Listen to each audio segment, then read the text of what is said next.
கட்டி புதுசாக வராங்க. அந்த இடத்த பற்றி முழுசாக தெரியாதவங்க, அந்த இடத்துல என்னென்ன அப்படின்ட்டு யாருக்கும் தெரியாது. புதுசாக வரும்போது அந்த இடத்த பற்றி எல்லோரும் நல்லதாக சொன்னனால அந்த இடத்துக்கு வீடு கட்டி வராங்க. அப்படி வரவங்க தான் இந்த படத்தில் மெயின் கேரக்டர்ஸ். இந்த படத்தில் இருக்கிற இந்த இடம் ஃபுல்லாக காடுகளால் சூழப்பட்டது. ஆனால் மற்றவங்களுக்கு இது தெரியாது. மற்றவங்களுக்கு வெளிலேருந்து பார்க்குறக்கு இது ஜஸ்ட் நார்மல் வில்லேஜ் மாதிரி தான் இருக்கும்.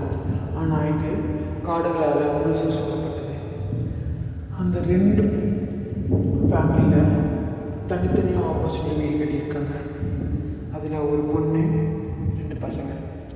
அவங்க தெரியாமல் என்ன தப்பு பண்ணி மாட்டுறாங்க கூடிய சீக்கிரத்தில் நம்ம விரைவாக பார்க்கலாம்.